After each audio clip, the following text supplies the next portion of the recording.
అబ్రహాము. కాబట్టి మరి అందుకనే దేవుడు ఆ ప్రార్థన బట్టి దేవుడు కాపాడుతూ వచ్చినాడు. నేను అనుకుంటా ఇప్పుడు శారాన్ని తీసి ఎవరు ఇప్పుడు ఆయన అంతటికి ఆయనే వెళ్ళి ఇప్పుడు అబ్రహాం వెళ్ళి వారితో పోరాడలేడు. ఎందుకంటే అబ్రహాము ఉన్నది ఒక్కడే, ఉంటే పనివాడు ఆళ్ళీళ్ళు ఉండొచ్చు. కానీ అవకాడ రాజు దగ్గర ఎంతోమంది రాజు దగ్గరికి వెళ్ళి తన భార్యను తీసుకొచ్చుకోవాలంటే తన వల్ల కాదు. కానీ దేవుని దగ్గర ప్రార్థన చేస్తూ వచ్చినాడు, ప్రభా నా భార్యని ఆ వ్యక్తి తీసుకుని వెళ్ళినారు, వారు తీసుకుని పోతూ వచ్చినారు, కాబట్టి ఇప్పుడు నా భార్యని నేను తీసుకురావడానికి నాకు శక్తి చాలదు, నేనేం చేయాలో నాకు తెలియదు అని చెప్పి దేవుడికి మొరపెడుతున్నాడు. ఆ రాత్రి దేవునికి మొరపెడుతున్నప్పుడు దేవుడు ఆ ప్రార్థన విని వెంటనే దేవుడే జోక్యం చేసుకుని దేవుడే అబీమెలెకుని దర్శించినాడు అనమాట. కాబట్టి మనల్ని దేవుడు, మన ప్రార్థన దేవుడు వింటాడు. మన ప్రతి సమస్యను దేవుని దగ్గర పెట్టాలి, దేవుని దగ్గర మొరపెట్టాలి. అబ్రహాం ఏం చేస్తూ వచ్చినాడు, సమస్యలు అనేది ప్రతి ఒక్కరికి వస్తాయి, ఇబ్బందులు అనేది ప్రతి ఒక్కరికి వస్తాయి. సమస్య లేని వారు ఈ భూమి మీద ఎవరు లేరు. ఏ ఇంటికాడ చూసినా మట్టి పొయ్యే ఉంటుంది, ఇంకా ఏం బంగారు పొయ్యి ఎవరింట్లో ఉండదు. ప్రతి ఇంట్లో కూడా ఏ ఇంట్లో చూసినా ఏ పొయ్యి ఉంటుంది చెప్పండి, బంగారు పొయ్యి. అక్కడ చూశారు మీరు, ఏ ఇంట్లో చూసినా అదే పొయ్యి ఉంటుంది. ప్రతి ఒక్కరికి రకరకాల సమస్యలు ఉంటాయి. నాకున్నే బాధలు నాకుంటాయి, నీకున్నే బాధలు నీకుంటాయి. చిన్నవాళ్ళు మొదలుకొని పెద్దవాళ్ళ వరకు అనేక అక్కర్లు ఉంటాయి.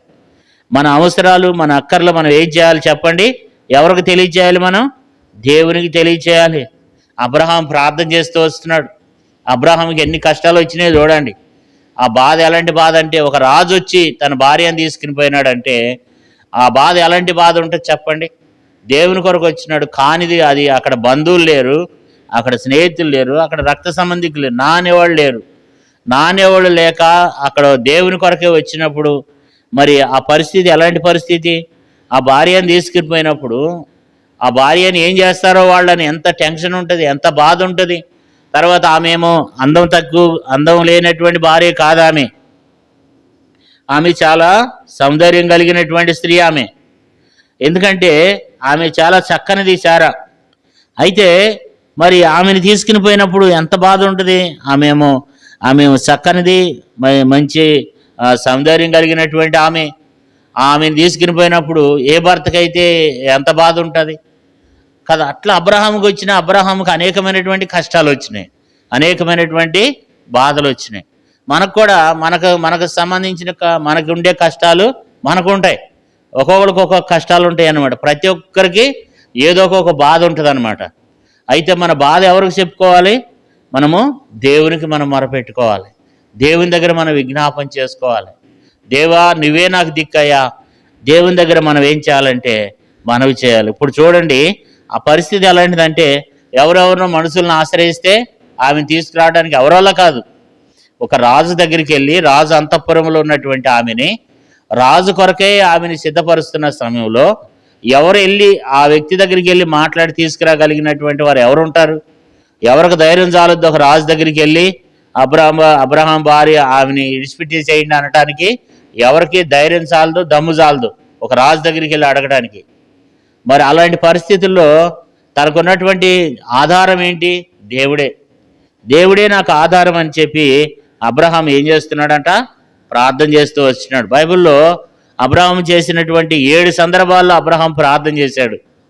7 ప్రార్థనలు ఉన్నాయి. అవన్నీ ఇప్పుడు మనం చెప్పడానికి సమయం చాలదు. కానీ బైబిల్లో అబ్రహాం 7 ప్రార్థనలు చేశాడు. అంటే 7 సందర్భాల్లో అబ్రహాం ప్రార్థన చేసినట్లుగా దేవుని వాక్యంలో రాయబడింది. అంటే మరి అంతగా అబ్రహాం ప్రార్థన చేశాడు కదా.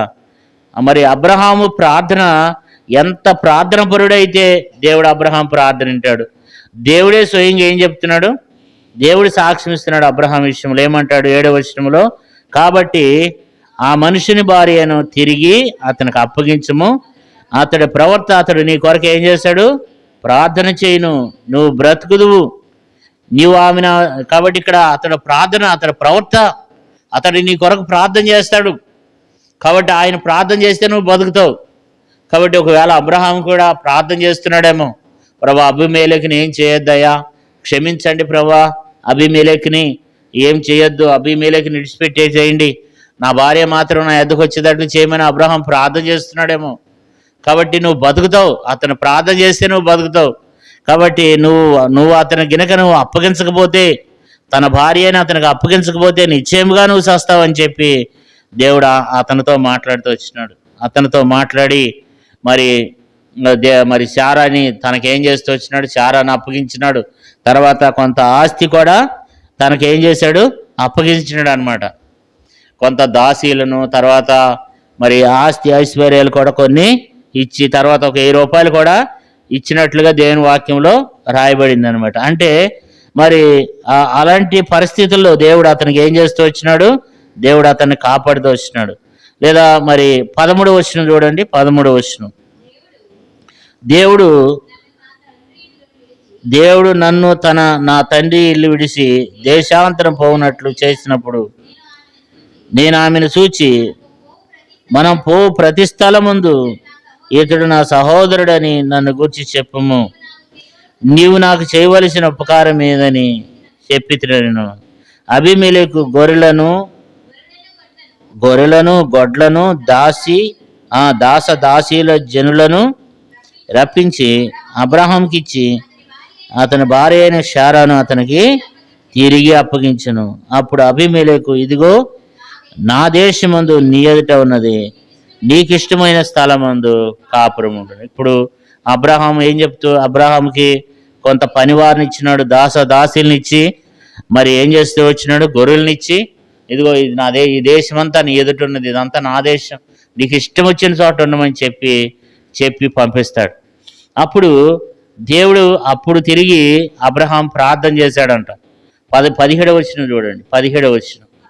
అబ్రహాము దేవునికి ప్రార్థింపగా దేవుడు అబీమెలెకును అతని భార్యను అతని దాసీలను బాగు చేసెను, వారు పిల్లలను కనిరి. కాబట్టి అబ్రహాము ప్రార్థన చేసినప్పుడు దేవుడు వారిని బాగు చేసినాడంట. అంటే మరి శారాని తీసుకెళ్ళిన కాడ నుంచి ఆ ఇంట్లో ఏదో బలహీనతలు వచ్చేసి ఉంటాయి, ఆ ఇంటి నిండా ఏదో బలహీనతలు వచ్చేసి ఉంటాయి. అంటే ఇక్కడ బాగు చేశానంటే వాళ్ళందరికీ ఏమొచ్చినాయి అంటే అందరికీ అనారోగ్యాలు వచ్చేసినాయి. వాళ్ళంతా కూడా అనారోగ్యాలతో బాధపడుతున్నారు అనమాట. అంటే ఒక వ్యక్తి ప్రార్థన ఏం చేస్తుందంటే కాపాడుతుంది అనమాట.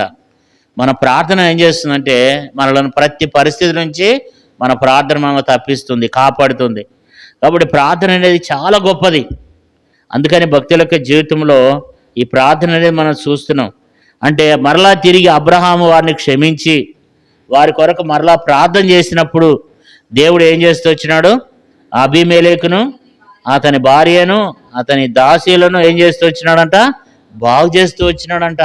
అప్పుడు వరకు కూడా వాళ్ళు పిల్లలు కానలేకపోయినారంట.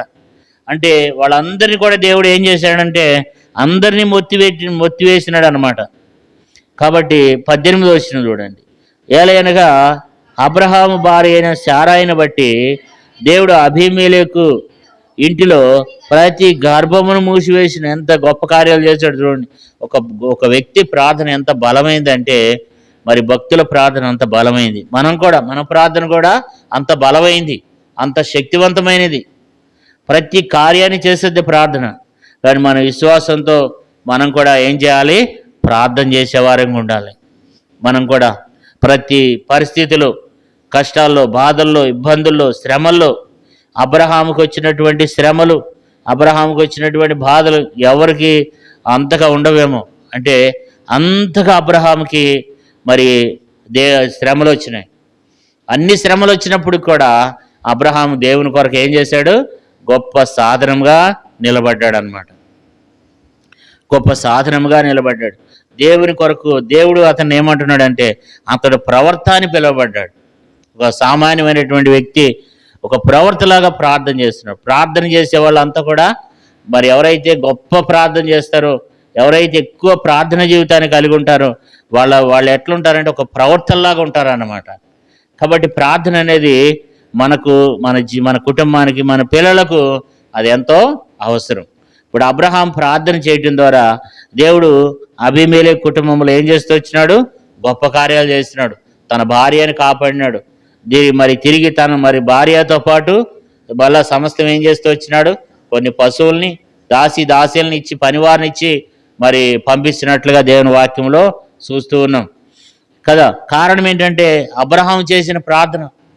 ఆ కష్టం వచ్చినప్పుడు ఆ భార్యను తీసుకుపోయినప్పుడు, అయ్యో అయ్యో నాకు ఇంత కష్టం వచ్చింది, నాకు ఇంత బాధ వచ్చిందని చెప్పి ఎవరెవరికో చెప్పుకుని అబ్రహాం సరైనటువంటి విశ్వాసాన్ని కోల్పోయి ప్రార్థన చేయకుండా ఉన్నట్లయితే మరి ఆ శారా పరిస్థితి ఏమైపోయేది? దేవుడు కాపాడ కొన్ని కొన్ని పరిస్థితుల్లో కొన్ని కొన్ని కార్యాలు దేవుడు చేసే ఉంటాయి, కొన్ని కొన్ని దేవుడు చేసే ఉంటాయి, కొన్ని మనుషులు చేసేవి కొన్ని ఉంటాయి. అన్ని మనుషులు చేయలేరు. కొన్ని దేవుని ద్వారా కార్యాలు అవుతాయి, కొన్ని దేవుడు చేస్తాడు, కొన్ని కొన్ని కొన్ని మనుషుల ద్వారా కొన్ని అవుతాయి, కొన్నిటిని దేవుడు మనుషుల ద్వారా చేపిస్తాడు. ఇవి మనుషులు చేసేవి కాదు, దేవుడే స్వయంగా చేయాలి. కొన్ని కొన్ని పరిస్థితులు, కొన్ని కొన్ని సమస్యలు ఎట్లుంటాయి, అవి మనుషులు చేసేవి కాదు. ఇప్పుడు నా కుమారుడు ఉన్నాడు, నా కుమారుడికి రెండు చెవులు వినపడవు మా వాడికి. మరి దాన్ని ఎవరు చేయాలి? మనుషులు ఎవరు చేయలేరు. దేవుడు చేస్తేనే. ఇలాంటి కొన్ని సమస్యలు, మొండి సమస్యలు ఉంటాయి మన కుటుంబంలో, కొన్ని మొండి సమస్యలు ఉంటాయి. ఆ సమస్యలతో ఎన్నో రకాలైనటువంటి బాధలు పడాల్సిన అవసరం ఏర్పడుద్ది మనకి. అది ఎవరు తీర్చలేరు, అది ఎవరి వల్ల కాదు, అది ఒక్క దేవుని వల్లనే అయ్యే పరిస్థితులు కొన్ని ఉంటాయి. కొన్ని మొండి సమస్యలు ఉంటాయి.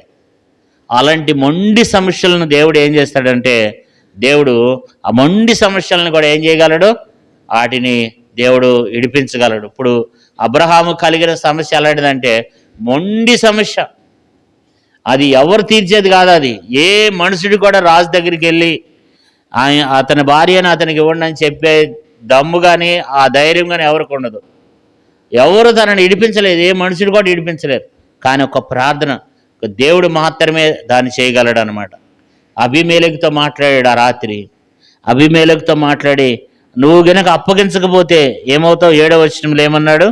నువ్వు అప్పగించకపోతే నీవు ఆమెను అతని అప్పగించనీడలా నీవును నీ వారందరూ కూడా నిశ్చయముగా చచ్చెదరని తెలుసుకుని మరి స్వప్నమందు అతనితో చెప్పాను. చూడండి, అసలు దేవుడు మాట్లాడాడు కాబట్టి సరిపోయిందనమాట.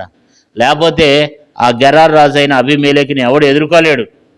ఎందుకంటే అంత మొండి రాజు, అంత దుర్మార్గమైనటువంటి రాజు. ఆ వ్యక్తిని ఎదుర్కోవడం ఎవరి వల్ల కాదు. కొన్ని పరిస్థితులు, అలాంటి పరిస్థితులు మన జీవితాల్లో ఉంటాయి. కొన్ని పరిస్థితులు ఎవ్వరు మనకు సహాయం చేసే పరిస్థితి ఉండదు. మనుషుల వల్ల కాని పరిస్థితులు మన కుటుంబాల్లో ఉంటాయి, మనలో ఉంటాయి. అవి అనారోగ్యాలే కావచ్చు, లేకపోతే అప్పుల బాధలే కావచ్చు, లేకపోతే ఇబ్బందులే కావచ్చు. ఒక్కొక్కరికి ఒక్కొక్క సమస్య, ప్రతి వ్యక్తికి ఒక సమస్య ఉంటుంది. దేవుని బిడ్డలారా, మనకున్నటువంటి ఒకే ఒక ఆయుధం ఏంటంటే ప్రార్థన. ఈ ప్రార్థన ఆయుధంతో తప్ప మనం ఇంకొకటి ఏది కూడా మనం చేయలేం. ఏదైనా సరే మనకున్నది ఒకే ఒక ఆయుధం ఏంటంటే ప్రార్థన. ఈ ప్రార్థన ఆయుధంతోనే మనం ఏదైనా చేయగలం. ఒక దేవుడు మాత్రమే మన పక్షంగా ఉండి ఆ కార్యాన్ని దేవుడు చేయగలడు. కాబట్టి ఇప్పుడు అబీమెలెకు విషయంలో దేవుడు ఒక గొప్ప కార్యాన్ని, మరి అబ్రహాం విషయంలో దేవుడు ఒక గొప్ప కార్యాన్ని, ఒక ఆశ్చర్య కార్యాన్ని చేస్తూ వచ్చినాడు. కారణం ఏంటి? దేవుడు అబ్రహాం యొక్క ప్రార్థన విన్నాడు. అబ్రహాం ప్రార్థన విన్నాడు. అంతేకాదు, అబ్రహాం ప్రార్థన వినటమే కాదు, అబ్రహాము దేవుని కొరకై ఒక గొప్ప భక్తిపరుడైనటువంటి వ్యక్తి అనమాట. దేవుడు కొన్నిసార్లు మన ప్రార్థనలు మామూలుగా వినడు. కొన్ని ప్రార్థనలు దేవుడు వినడు. ఎందుకంటే మన యొక్క ఆత్మీయ జీవితం కూడా అబ్రహాం వల్లే ఉండాలి. దేవుని కొరకు అబ్రహాం ఏమేమి విడిచిపెట్టాడు దేవుని కొరకు? ఆదికాండం 12వ అధ్యాయంలో దేవుడు అంత త్వరగా ఎందుకు సహాయం చేశాడు అనంటే, ఆదికాండం 12వ అధ్యాయం 1వ వచనం చూడండి. యెహోవా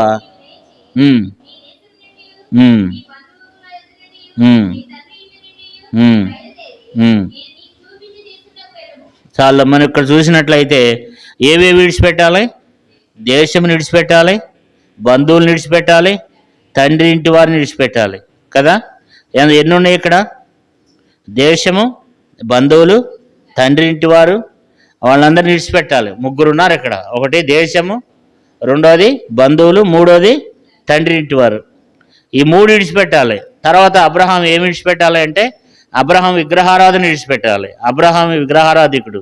యెహోషువ గ్రంథంలో 24వ అధ్యాయంలో, యెహోషువ గ్రంథం 24వ అధ్యాయం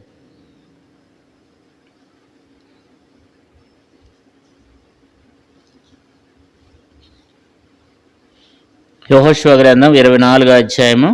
అక్కడ మరి అబ్రహాం ఏం చేస్తూ వచ్చినాడంట చూడండి. 2వ వచనం చదవండి. యెహోషువ జనులందరికీ ఇట్లైనను, ఇశ్రాయేల్ దేవుడైన యెహోవా చెప్పినదేమనగా, ఆది కాలం నుండి మీ పితరులు అనగా అబ్రహామునకును నాహోరుకును తండ్రి అయిన తెరాహు కుటుంబీకులకును నది నది యుప్రాటీసు అద్దరిని నివసించు ఇతర దేవతలను పూజించిరి. అయితే నేను నది అద్దరి నుండి మీ పితరుడైన అబ్రహాముని తోడుకొని వచ్చి కానాను దేశమంతటను సంచరింపజేసి అతనికి సంతానమునకును విస్తరింపజేసి అతనికి ఇస్సాకునిచ్చితిని. ఇక్కడ మనం చూస్తే విగ్రహారాధన ఏం చేస్తూ వచ్చినాడు? విగ్రహారాధన విడిచిపెట్టినాడు అనమాట. ఇప్పుడు దేవుని కొరకు ఏం చేశాడు? స్వదేశాన్ని విడిచిపెట్టాడు కదా, బంధువులను విడిచిపెట్టినాడు, తండ్రి ఇంటి వారిని విడిచిపెట్టినాడు, విగ్రహారాధన విడిచిపెట్టినాడు. తర్వాత ఏం చేశాడు? ఆగర్ని విడిచిపెట్టాడు. దేవుడు అన్నాడు, ఆగర ఎవరైనా విడిచిపెడతారు, ఆగర చాలా బాగుంటుంది అనమాట. అప్పటికి చారమ్మ ముసలమ్మ అయిపోయింది. అప్పటికి చారమ్మ శరీరం కూడా మృత్యులం అయిపోయింది. మరి అప్పుడు యవనస్త్రాలను చేసుకున్నాడు. ఎవరైనా విడిచిపెడతారా? కానీ దేవుడు చెప్పినట్లుగా ఆగర్ని కూడా ఏం చేశాడు? విడిచిపెట్టేశాడు. సరే, ఆగర్ని విడిచిపెట్టాడు. ఆగరకు పుట్టిన కుమారుని కూడా విడిచిపెట్టేశాడు కదా. ఆగర్ని విడిచిపెట్టాడు, ఆగర్ని విడిచిపెట్టాడు, ఆగర కుమారుని కూడా విడిచిపెట్టాడు అనమాట కదా. మనమైతే విడిచిపెడతామా? అంతేకాదు, ఇస్సాకును కూడా ఏం చేశాడు? దేవుని కొరకు విడిచిపెట్టాడు. ఇస్సాకును కూడా దేవుని కొరకు ఇచ్చేసాడు అనమాట. అంటే అందుకే దేవుడు వెంటనే అబ్రహాం ప్రార్థన విన్నాడు అనమాట. అబ్రహాం ప్రార్థన దేవుడు విన్నాడు. అబ్రహాము దేవుని కొరకు ఎన్ని విడిచిపెట్టినాడు? 7 విడిచిపెట్టాడు. 7 ఏంటి? స్వదేశము, బంధువులు, తండ్రి ఇంటి వారు, విగ్రహారాధన, ఆగరు కుమారుడు, తర్వాత ఇస్సాకు కదా. మరి ఆ దేవుని కొరకు ఎన్ని ఇచ్చినాడు, ఎన్ని విడిచిపెట్టినాడు చూడండి. అందుకని దేవుడు కూడా తనకు 7 ఆశీర్వాదాలు ఇచ్చినాడు అన్నమాట. 7 ఆశీర్వాదాలు ఏంటి చూడండి. 12వ అధ్యాయం 1వ వచనంలో, 12వ అధ్యాయం 2వ వచనం, ఆదికాండం 12:2, నిన్ను గొప్ప జనముగా చేసి నిన్ను ఆశీర్వదించి నీ నామమును గొప్ప చేయుదును, నీవు ఆశీర్వాదంగా ఉందువు, నిన్ను ఆశీర్వదించే వారిని ఆశీర్వదించదును, నిన్ను దూషించే వారిని చెప్పించదును, భూమి యొక్క సమస్త వంశములు నీ యందు ఆశీర్వదింపబడునని అబ్రహాము తనగా. ఇక్కడ 7 ఆశీర్వాదాలు ఉన్నాయి. అంటే దేవుడు అబ్రహాముని ఎంతో చక్కగా ఆశీర్వదించాడు. ఎందుకు ఆశీర్వదించినాడు అని అంటే, నిన్ను గొప్ప జనముగా చేస్తాను, మొదటి ఆశీర్వాదం. 2వ ఆశీర్వాదము, నిన్ను ఆశీర్వదిస్తాను. 3వది, నీ నామాన్ని గొప్ప చేస్తాను. 4వది, ఆశీర్వాదముగా ఉందుము. 7వది, నిన్ను ఆశీర్వదించే వారిని నేను ఆశీర్వదిస్తాను అన్నాడు. తర్వాత ఏమన్నాడు? 3వ వచనం, నిన్ను దూషించే వారిని శపించదును అన్నాడు. తర్వాత భూమి యొక్క సమస్త వంశములు నీ యందు ఆశీర్వదించబడిన అని చెప్పాడు. అంటే దేవుడు 7 ఆశీర్వాదాలు ఇచ్చినాడు అబ్రహాంకి, 7 దీవెనలు ఇచ్చినాడు కదా. కాబట్టి అందుకని మనం కూడా ఎట్లా ఉండాలా? మనం కూడా ఆత్మీయంగా దేవునితో కట్టబడిన బిడ్డలంగా, దేవుడు మన ప్రార్థన వినగానే దేవుడు మనకు త్వరగా కార్యం చేసేటట్లుగా మనం కూడా నిలబడి నేను కూడా ఉండాలి. కూర్చున్నా మీ అందరు కూడా ఆ రీతిగా ఉండాలి. అబ్రహాం వలె. అబ్రహాం దేవుని కొరకు ఏదైనా సరే, దేవుడు ఏదైనా విడిచిపెట్టమంటే దాన్ని మనం ఏం చేయాలి? దేవుని కొరకు విడిచిపెట్టేయాలి. ఏదైతే కొన్ని మనం విడిచిపెట్టాం, కొన్ని మనకు ఇష్టమైనటువంటి కొన్ని ఉంటాయి, వాటిని మనం విడిచిపెట్టం. కానీ అబ్రహాం ఏం చేస్తూ వచ్చినాడు? దేవుని కొరకు సమస్తం విడిచిపెట్టేస్తున్నాడు. అందుకని దేవుడు అబ్రహాముని కూడా దేవుడు ఆశీర్వదించి దీవిస్తూ వచ్చినాడు. ఇప్పుడు అబ్రహాం ప్రార్థన దేవుడు ఆలకించి, అబ్రహాం ప్రార్థనకు దేవుడు ఏం చేస్తూ వచ్చినాడు? ప్రతిఫలం దయచేస్తూ వచ్చినాడు కదా. తన ప్రార్థన దేవుడు విన్నాడు, తన ప్రార్థనకు దేవుడు జవాబునిచ్చినాడు, తన ప్రార్థన దేవుడు అంగీకరించినాడు అన్నమాట. తన ప్రార్థన ఎక్కడెక్కడైతే ప్రార్థన అది కూడా చదువుకుందాం చూడండి. అబ్రహాం చేసిన ప్రార్థనలు కూడా ఒకసారి చదువుకుందాం. 12వ అధ్యాయం 8వ వచనంలో, 12:8లో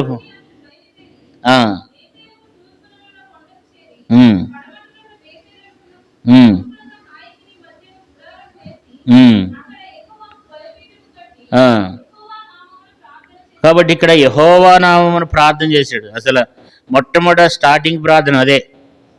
అంటే అబ్రహాం ఆ రీతిగా ప్రార్థన చేశాడు. 13 అధ్యాయం 4వ వచనం చూడండి. 13:4. ఉమ్, ఉమ్, ఉమ్, ఉమ్. కాబట్టి మరి 2 సందర్భాల్లో అక్కడ ప్రార్థన చేసినట్లుందన్నమాట. 15 అధ్యాయం 3వ వచనంలో కూడా ఉంటుంది చూడండి. 15:3. ఉమ్, ఉమ్, ఉమ్, ఉమ్, ఉమ్, ఉమ్, ఉమ్, ఉమ్, ఉమ్, ఉమ్. అంటే ఇక్కడ కూడా దేవునితో మనవి చేస్తున్నాడు అనమాట. దేవునితో ఏమని మనవి చేస్తున్నాడు అంటే, నాకు సంతానం లేరు కదా, మరి నాకున్నది ఒక్కడే కదా అని చెప్పి అక్కడ కూడా అబ్రహాం ఏం చేస్తూ వచ్చినాడు అంటే దేవునితో మనవి చేస్తూ వచ్చినాడు అనమాట. 17 అధ్యాయం 20వ వచనంలో కూడా దేవునితో మనవి చేస్తాడు. 17, 20. ఇస్మాయిల్ని గూర్చి నీవు చేసిన మనవి నేనింటిని, ఇదిగో నేను అతన్ని ఆశీర్వదించి ఆ, అత్యధికంగా అతన్ని విస్తరింపచేసేదను. ఆ, కాబట్టి దేవుడు ఇక్కడ కూడా అబ్రహాం ప్రార్థన దేవుడు విన్నాడు. అబ్రహాం ప్రార్థన దేవుడు అక్కడ కూడా అంగీకరించినట్లుగా చూస్తాం. 18 అధ్యాయం 28వ వచనం చూడండి. 18, 28. ఉమ్, ఉమ్, ఉమ్. ఇక్కడ కూడా ఏం చేస్తూ వచ్చినాడంటే అక్కడ మరి ఒకవేళ 50 మంది నీతిమంతులు ఉంటే వారి నిమిత్తం నువ్వు ఆ పట్టణాన్ని కాపాడవా అని చెప్పి అక్కడ దేవుని దగ్గర విజ్ఞాపన ప్రార్థన చేశాడు.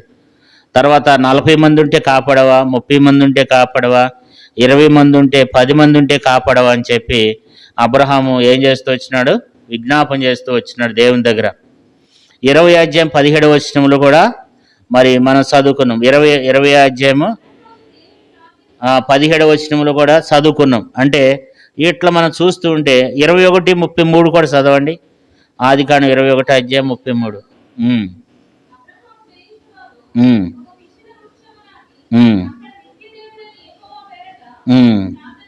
కాబట్టి అబ్రహాం ప్రార్థన చేసే సందర్భాలు దేవుని వాక్యంలో అనేక సందర్భాలు కనపడుతున్నాయి.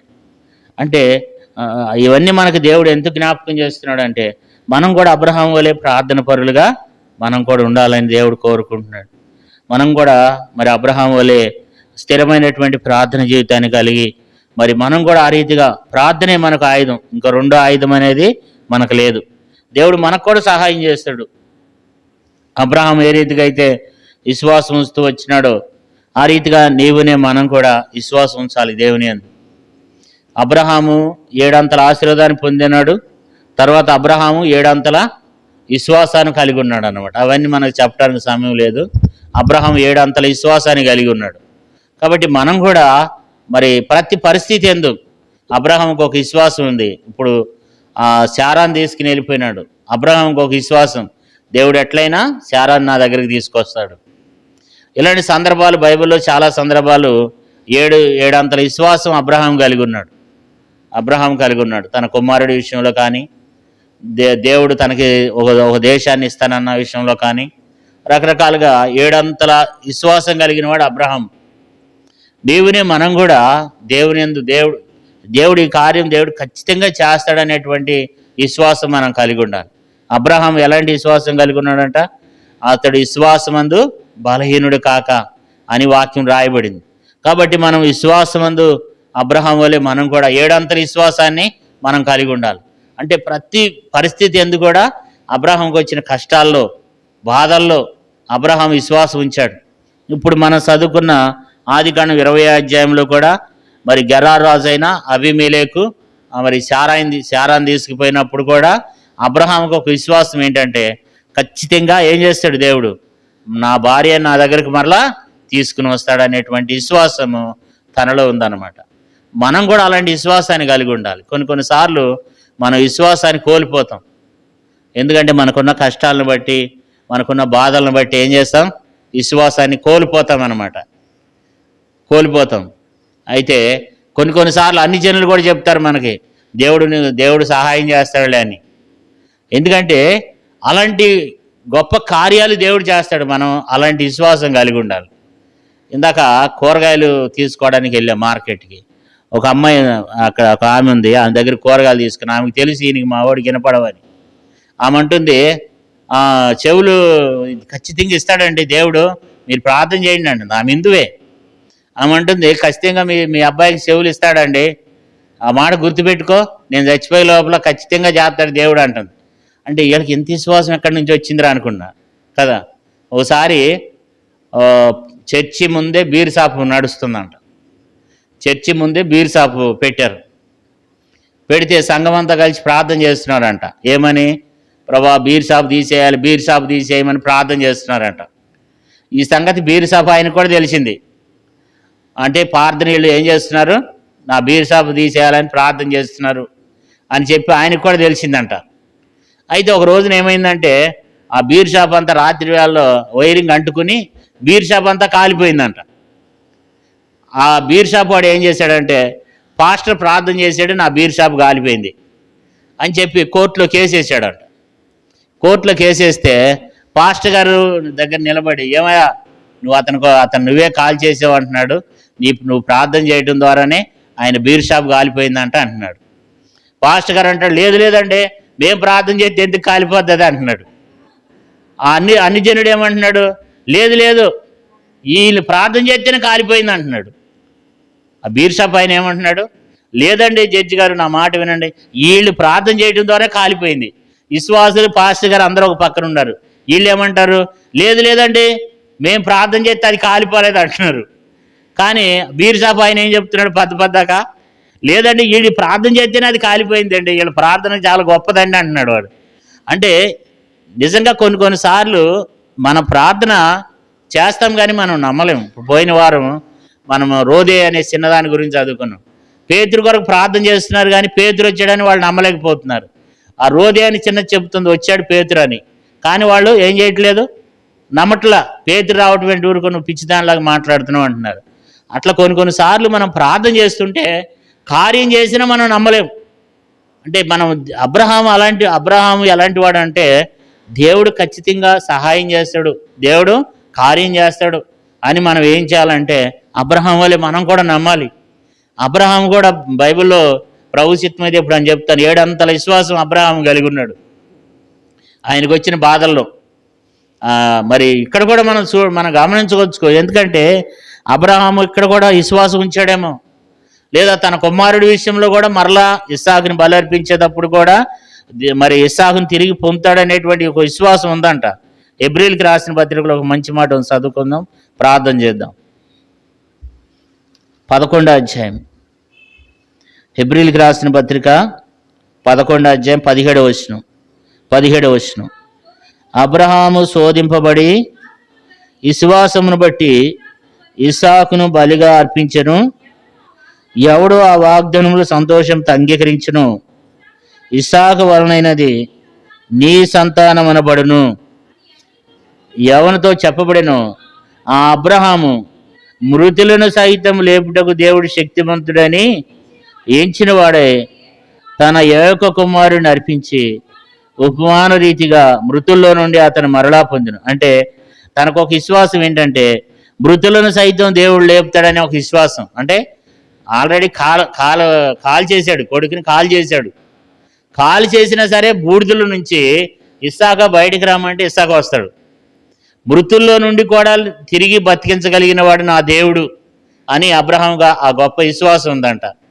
అలాంటి విశ్వాసాన్ని మనం కూడా కలిగి ఉండాలి. నా దేవుడు ఏం చేస్తాడు, మృతులను ఏమి నమ్మినాడు అబ్రహాము, అబ్రహాము మృతులను సైతం లేపుటకు దేవుడు శక్తిమంతుడని ఎంచిన వాడై తన కుమారుని అర్పించి ఉపమాన రీతిగా అతన్ని మృతుల్లో నుండి మరలా పొందెను. ఆల్రెడీ తన దృష్టిలో దేవునికి అర్పించేశాడు, తన దృష్టిలో అయిపోయింది, కానీ మరలా మృతుల్లో నుంచి పొందిండంట. తన విశ్వాసం చూడండి. దేవుడు ఎట్లయినా సరే ఆఖరి దహన బలి అర్పించిన తర్వాత బూడిదలో నుంచి అయినా సరే ఇస్సాకు బయటికి రమ్మంటే వస్తాడు నా కొడుకు అనేది ఒక విశ్వాసం. మృతుల్లో నుంచి కూడా దేవుడు తీసుకురాగలడు, మృతులను సైతం లేపడానికి దేవుడు శక్తిమంతుడని అబ్రహాం విశ్వాసం ఇచ్చినట్లుగా దేవుని వాక్యంలో మనం చూస్తున్నాం.